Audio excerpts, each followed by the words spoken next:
Absolutely. And in fact, yeah, of course. And well put. It seems so simple when you say it.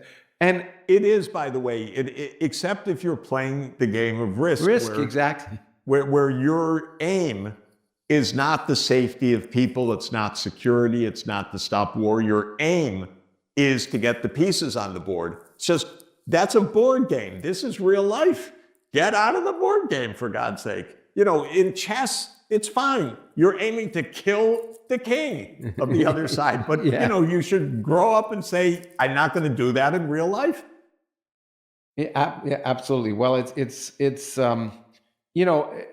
early on, and I remember the first conversation we had. I mean, when I looked at the war, I thought, how can people possibly ever think that Ukraine is going to defeat Russia?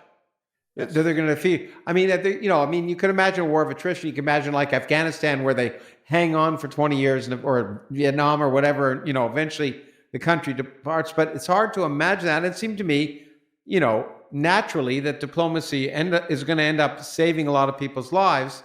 And I was sympathetic, because more or less that's what you said. And of course, you've been involved in that through the UN in many ways. And Lawrence, you're a physicist. Facts matter, logic matters, systems matter. And by the way, most physicists, not everyone, because there is Edward Teller and a few others, but most physicists have been kind of peaceniks, because they know that mutual destruction is not exactly, what we're after. Yeah, exactly. They know it's not an end game. Well, it's an end game because there's an end. Yes. Okay, but having said this, and I'm sympathetic, and I really, in this context, it seems there'll either be a war of attrition, which Ukraine has to. Oh, so how sign to an save armistice. Ukraine? What? My plan to save Ukraine is straightforward. Okay, go ahead. Why don't you say it, and then I'm going to read her two statements, which says your plan is wrong. Okay. My plan to save Ukraine is simply that Trump calls Putin, because obviously Biden can't do this and isn't going to do it, but Trump calls Putin and says that NATO enlargement business was a stupid idea, and why don't you stop shooting, because you are killing a lot of Ukrainians, and we'll settle the rest of the territorial issues in the next months. But let's end the war now. We commit NATO, not just for 5 years, 10 years, period. And you commit that Ukraine is going to have its sovereignty other than the parts that are going to end up in Russian hands, and that's going to be part of this. And after that, there's going to be peace. Now, can that stick? Of course it can stick, because the starting point of this was not Russian aggression. The starting point of this was NATO enlargement. Stop the provocation, and we'll stop the risk. Even aside from the question whether when Trump says something, whether it'll be on or later on. Well, that's true too. Yeah. But even aside from that, can Trump say that? Could Trump politically, given sure he claims to be more independent of the military-industrial complex, but could he really say, "Oh, we're not going to"? Would that be a politically acceptable move for Trump to say, "Oh, I'm changing U.S. policy. We're not going to put NATO"? Won't that appear like a caving in to a strongman approach? And is that really politically viable?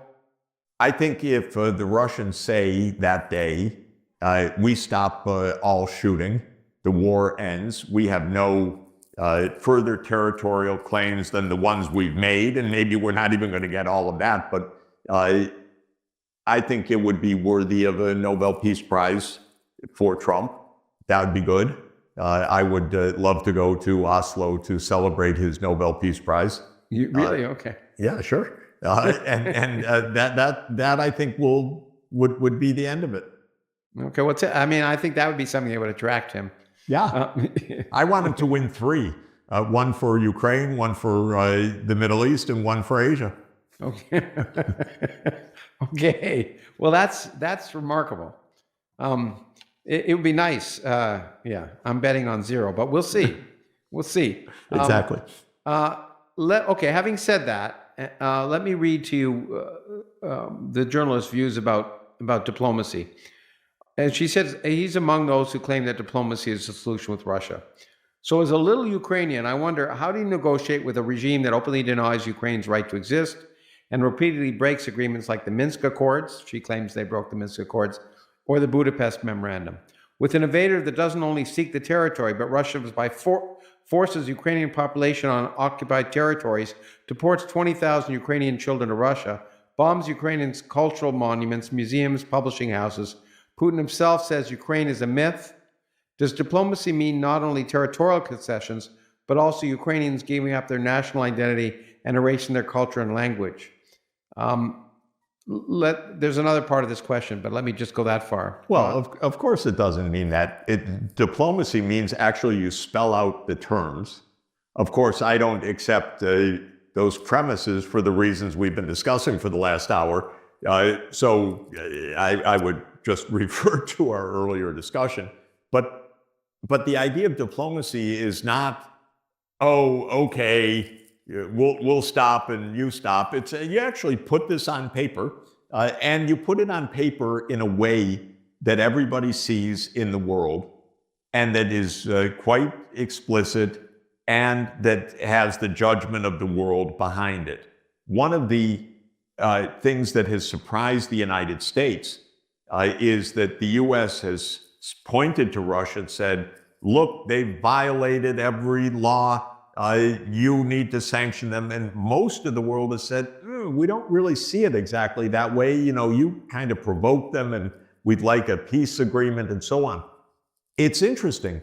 The U.S. couldn't win public opinion on this worldwide. The only opinion it won is the NATO countries, Korea, Japan, Australia, New Zealand, Singapore, maybe, and a handful of others. So it's basically a very small subset of the world, and the rest of the world saying, you know, it's not all one side, you have to understand. So if you now make an agreement that's clear, that's explicit, that has responsibilities on both sides, it can hold. And by the way, I would refer your questioner to Austria, 1955. The idea in 1955 that Austria, which was an occupied country because, of course, it was part of the German Reich, Hitler's Reich, it was occupied by the Soviet army. The Soviet Union said, declare neutrality and we'll go home. And that happened in 1955. And neither the Soviet Union nor Russia ever bothered Austria again. This little country that was occupied by the Soviet Union, yeah, they were safe and prosperous and wonderful country. And what happened was, incidentally, the Soviets did this. They went home and they said to the Americans, look, this is the point. Do this for Germany. Have a neutral Germany. We'll unify Germany. We'll end World War II. Remember, this was just 10 years after the end of World War II. George Kennan, our leading scholar statesman at the time, said that's a good deal. He went on the airwaves in the Wreath lectures of 1957 of the DDC to say, do this. Let's have a demilitarized, unified Germany. The Cold War would have ended then, in my opinion. And in George Kennan's opinion, the United States said, hell no, Germany, that's our base of NATO. We'll never do this. We don't trust anything. And the Soviets said, yeah, look at Austria. No, we don't want to look at Austria. So this is, I'm afraid, I've had this conversation with Ukrainian friends, former friends. They don't regard me as a friend right now. I'm trying to help save Ukraine, believe me. Well, yeah, no, I have no doubt you are. It's of course it's very hard if you're in the Ukraine right now, seeing what's going on.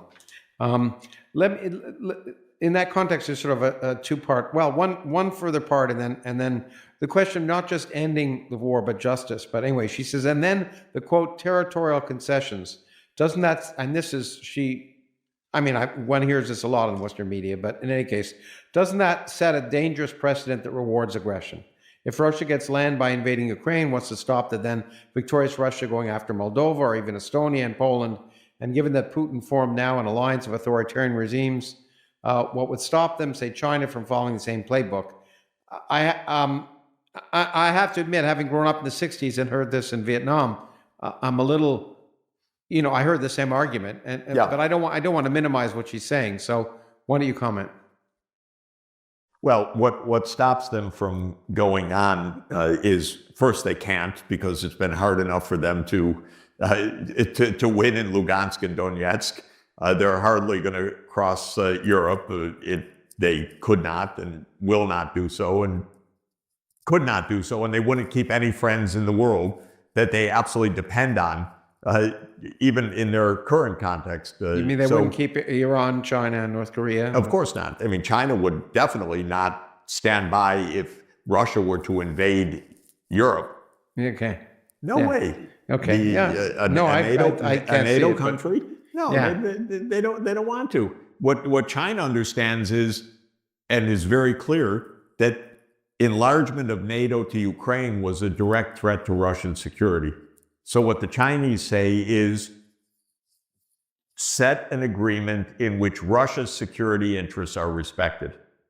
But China also wants to respect security interests of other countries too, including the European countries.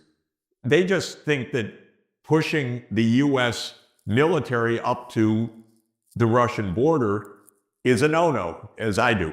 And so they think it's completely imprudent. Yeah. So I don't accept. Too.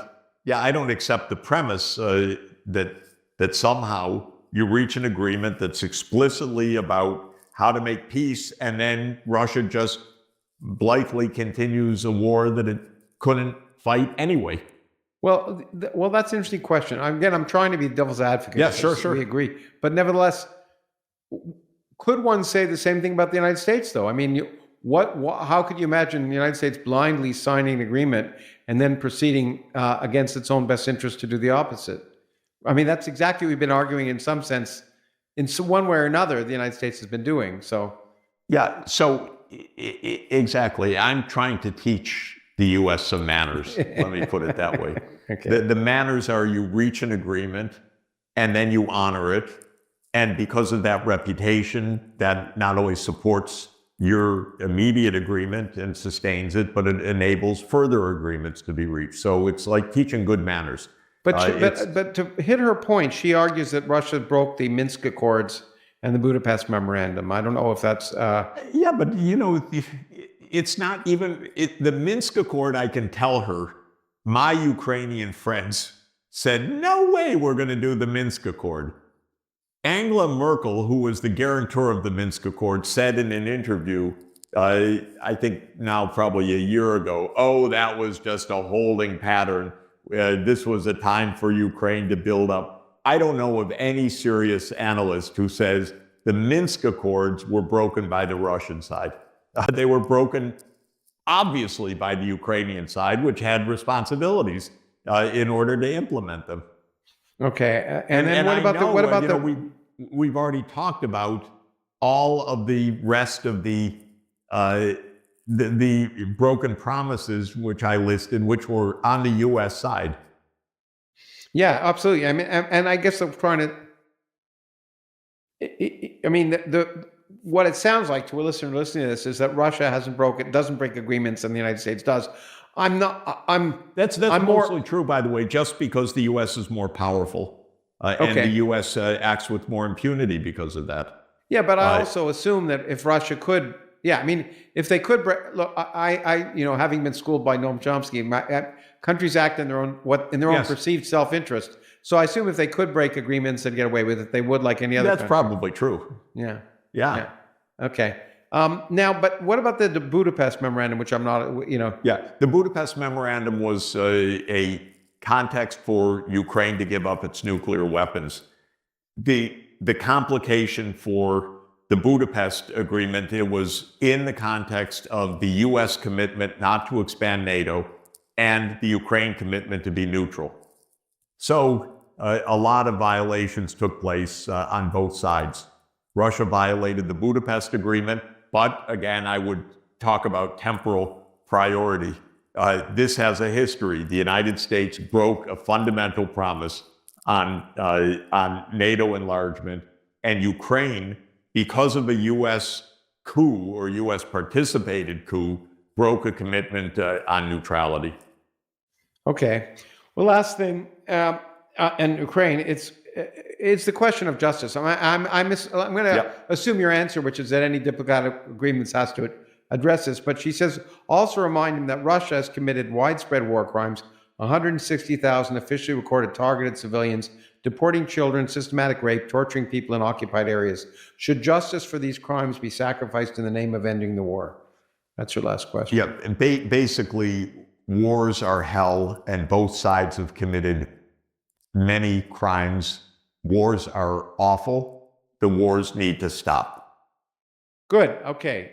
Now that is a good segue if you're willing to go to Israel. Are you willing to? Sure. Let's not spend as much time, but let's. Yeah, I know we spent a lot more time on yeah, Ukraine than I thought, but okay, good. If you're willing to, it'd be great. Yeah. I plan to. Yeah. Anyway, to finish Israel by now. But in any case, wars are hell. There are 3 articles of yours that I read recently just to update. One from September, one from October, one November. Israel's ideology of genocide must be confronted and stopped. It's the lack of a 2-state solution that most threatens Israel, and the ICC arrest warrant is also complicit. Is also an indictment of U.S. policy and complicity. But Douglas Murray has argued, when people argue about what's going on in Gaza, and I wasn't going to start this way, but it's reasonable after what you said about war being hell, is that it's awful, and civilians are inevitably the people who suffer. And what he said was regarding Hamas, you're not sort of allowed to start a war and then say, after you're losing, say, we can't let us lose, and we didn't, really mean it. Let's just stop now. How would you respond to that statement of Douglas Murray's? Well, Hamas didn't start this war.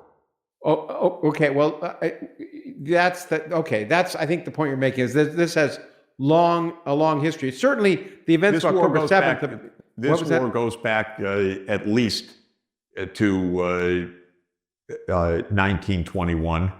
Okay, good. I think really at least to 1917, and in fact, even before that. And my colleague, Rashid Khalidi, has written The 100 Years' War on Palestine, which is an excellent book, by the way. And the war didn't start on October 7th. This was one event in 100 years of conflict. It was certainly an unprecedented, I would think. Maybe you're going to say unprecedented provocation. It was a military disaster for Israel that day.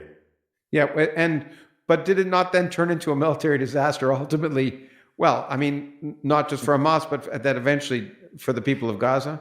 Well, the people of Gaza were living a catastrophe because every few years Israel was killing thousands of Gazans, mowing the grass, as they say. Gaza was famously called the world's largest open-air prison.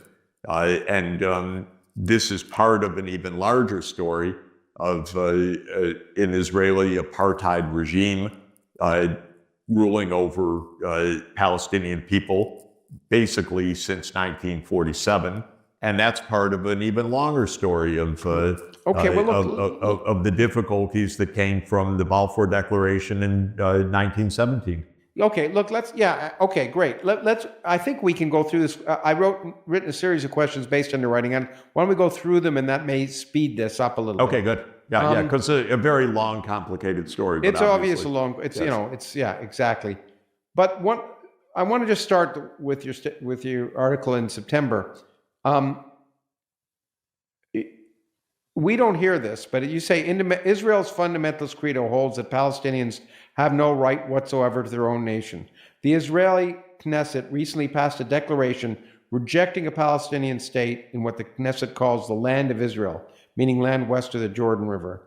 And you point out to call the land west of the Jordan River the heart of Israel is breathtaking. Do you want to comment on that? I mean, one doesn't hear that Israel is opposed to a Palestinian state. Israel in this government and also in this political environment is dead set against a Palestinian state. Juridically, actions of the Knesset, actions of the cabinet, rhetoric of Benjamin Netanyahu for more than 30 years, his political party for 50 years. So this is the core of the issue. The core of the issue is two groups of Israelis claiming we need control and will maintain control of everything. One group is largely on the security side, saying there's no way we'll ever let there be a state of Palestine next to us. That would be a dagger to the heart of Israel, and we'll never permit it. And the other side says God gave us this land. Read all about it in Deuteronomy. And that's just the way it is, and God will provide. And Well, yeah, and this being a theocratic state with a large, zealous fundamentalist population, that latter view, which to my mind is not my cup of tea, I have to say, is a very significant part of the public outlook. But both play a role. Those so you think who of say, Israel as a theocratic state at this point? well, it is, of course. They declare themselves to be. It is the state of the Jews. It's the Jewish state. It's and Jews have prerogatives that non-Jews do not have, and that's Well, let's go there. Okay, that's juridical as well as practical. Yeah, I mean, you hit the two things that I wanted to discuss. I mean, the religious fundamentalism is, as you point out, is just absurd. Going to the book of Joshua and using it to justify what's happening now. And I think it was behind one of the, my late. I'm going to be doing an event in honor of my late friend Christopher Hitchens in England in a couple of weeks. And I was just listening to him, and his point was that the whole idea of Zionism per se is bad for Jews, but also ridiculous because it's based on religious nonsense.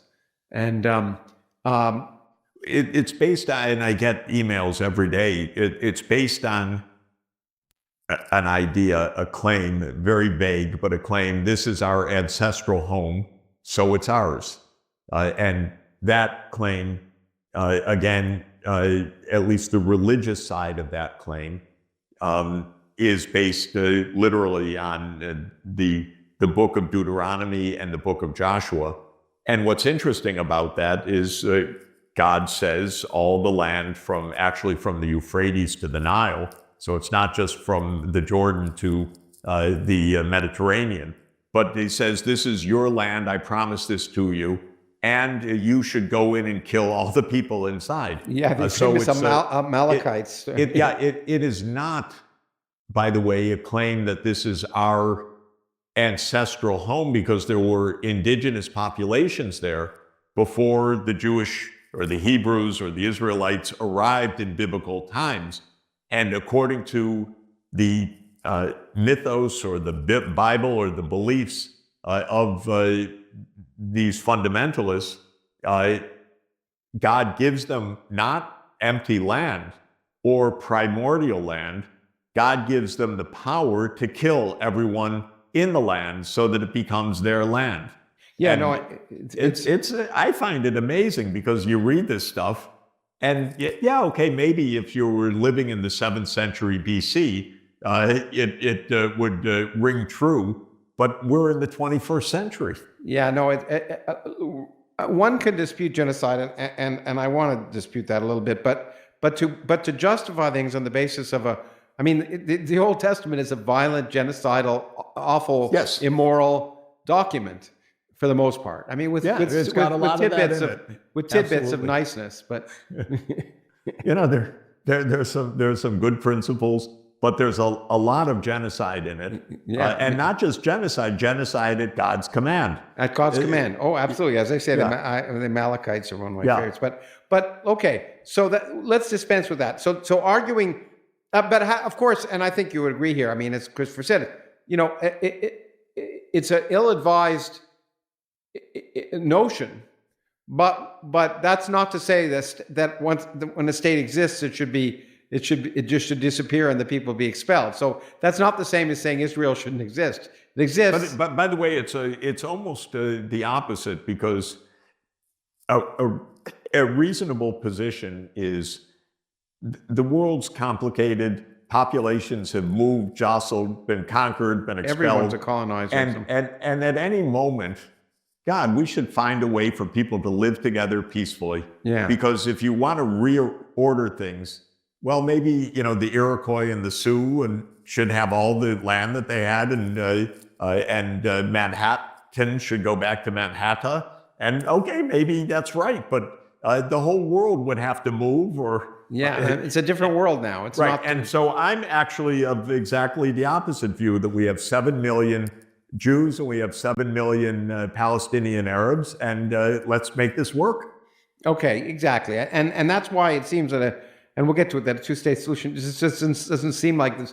I mean, again, it's like you'd think it was brainless to imagine anything else. I mean, you'd think it was just so obvious that two groups of roughly equal populations. But you do point out that in 1917, the Palestinian Arabs constituted about 90% of the population. 1947, they were 60% of the population after the UN partition plan. And the partition plan, in fact, proposed to give the Arabs only 44% of the land. Now you say that Israel asserts claims over 100% of the land. That's assuming that they assert claims over what is Gaza and the West Bank, right? That's right. Yeah. That's the Netanyahu, Smotrich, Ben-Gvir coalition and the Knesset vote. Now, so... And again, there are two classes of arguments. One really is the primordial argument. This is ours. You go someplace else. This is ours. Okay, and we've discussed that, and I utterly reject it. Yeah, so do both on pragmatic and moral grounds. And then the second is there's no alternative, because otherwise they're going to kill us. Well, that's the next one. Obviously, you want to get to. But before you do, you keep talking about there's two words that are used a lot: apartheid and genocide. And they both strike me. Well, they're harsh. They're harsh, and I'm not sure I buy it on a whole grounds. Yeah. I mean, apartheid in the sense that, I mean, Arabs in Israel, if I'm not mistaken, have right of voting, and they're not restricted in any sense. Am I incorrect? The Arabs that live in Israel? There are two issues. One is there are about 5 million Arab Palestinians who are living in occupied territories. They have no rights at all. Okay. So that is the preeminent issue of apartheid. Okay. And you call it, and I call it apartheid because this government is claiming the right to rule over them. It's not saying, oh my God, we have to find a way not to rule over them. We have to find a way to a Palestinian state so we can leave.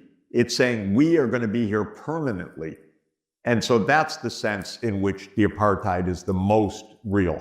Well, if they say that, if they do say they were going to be there permanently and take over in the sense, and yet not give any voting rights, then it is apartheid. But let me just say, in Gaza did have a government. Hamas was ostensibly elected, and therefore, I mean, to argue, it seems to me that the Gazan people have no political rights in Israel, but that they have no internal rights to govern Gaza. Again, I want to at least ask that question. No. What happened is Israel vacated Jewish settlements in Gaza, but set a perimeter of complete control around Gaza.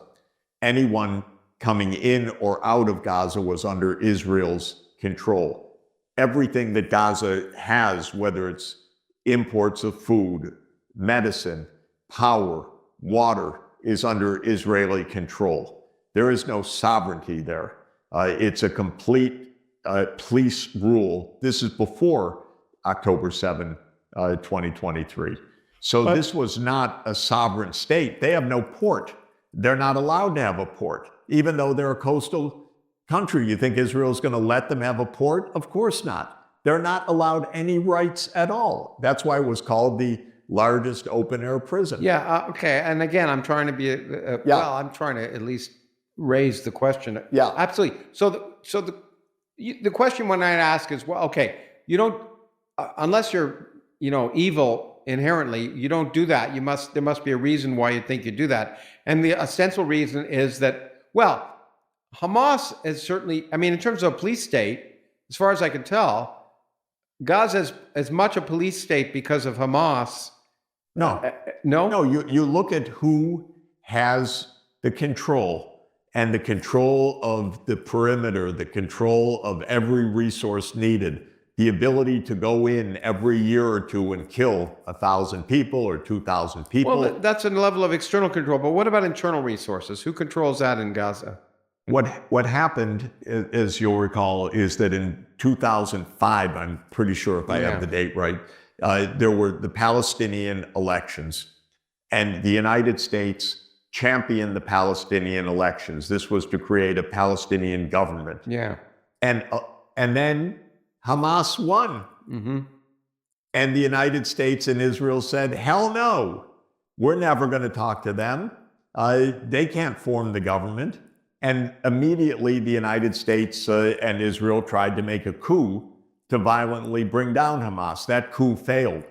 But there was and then the US and Israel took full control over whatever resources would come in and out of Gaza, full control over every practical aspect of life, whether there's water and sanitation or electricity or food and medicine and so forth. This all came with outside control. Israel said, we're never going to negotiate. Hamas has to give up its claim that Israel doesn't have legitimate right to exist and so forth before we recognize them. This is not nonsense, by the way. You negotiate with an opponent. You don't but succumb. it's not quite nonsense because, in the nonsense. sense that Hamas does say Israel has no right to exist, right? They did then, and then later they said, no, we will accept a two-state solution. We'll accept it provisionally or not provisionally. Grown-ups need to talk with each other. I don't say you go in there and you surrender, or you say that's acceptable, or we agree with you, or you can shoot us when we sit down, or you can bomb us. No, I'm not talking about that. I'm talking about there was an election, they won the election, and now it's time to talk. Yeah, talk. And I hate to quote him because I'm no fan of Reagan, but you can trust, but then you have to verify. I mean, the question is, if you're going to, I'm obviously a big believer in diplomacy. I think it's the only solution in the long run to everything, but diplomacy. But you have to have evidence on both sides, and there's reasons on both sides to be suspicious of of good faith willingness to negotiate. Absolutely, but they didn't even try it. No, okay. They didn't even try it. Not even one day. Okay. It's a game. These are games. The game was, oh my God, we thought we thought the PLO would win the election. But Hamas won. Now we have to kill Hamas. That's the game. Okay, so you would argue there's never been attempts at negotiations. There was literally no attempt at negotiation. Okay, and by the way, there's a broader and very basic and very fundamental point, which is that any war depends on financial resources and on armaments. Those come from the outside. Hamas is not fighting war on Gazan resources. It's fighting a war with the support of Iran or the support of neighboring countries. And Netanyahu, who I abhor, says, okay, therefore we have to take out those foreign states. I say, no, then you have to negotiate with those foreign states. And he would argue that he influenced the neocon arguments from Iraq on and Syria. Well, he is, in my view, he's been, the closest thing we've had to a president of the United States for the last 20 years. And we've been fighting Netanyahu's awful wars all the time. And that's the power of the Israel lobby. That's the power of the ideology. That's the power of interest groups and many other things. But I find Netanyahu completely disgusting. And his championing of American wars in Iraq, in Syria, in Libya, in Lebanon, in Somalia, in Sudan. Come on. If I could give him a piece of my mind, it is shut up. You go run your own country, we'll run our country. Well, I mean, Stop you telling make that us to argument get that in- he's stop argued getting us because into wars. because he's argued that the support for the people he views as terrorists, and Yes. a lot of them are. Let's make it clear they are. Yeah. terrorists. But By the way, just what's going on in Syria today, we are supporting the terrorists. yeah, So when you talk about the terrorists, they're literally on the CIA payroll. They're literally on the American payroll. The Al-Qaeda, where did that come from? That came from us. yeah, I know. But yeah, they're not terrorists until they turn on us. As long as we're supporting them, Exactly. they're not terrorists. That's always They're freedom the rule. fighters. That's all. There are people until they're not. That's exactly it.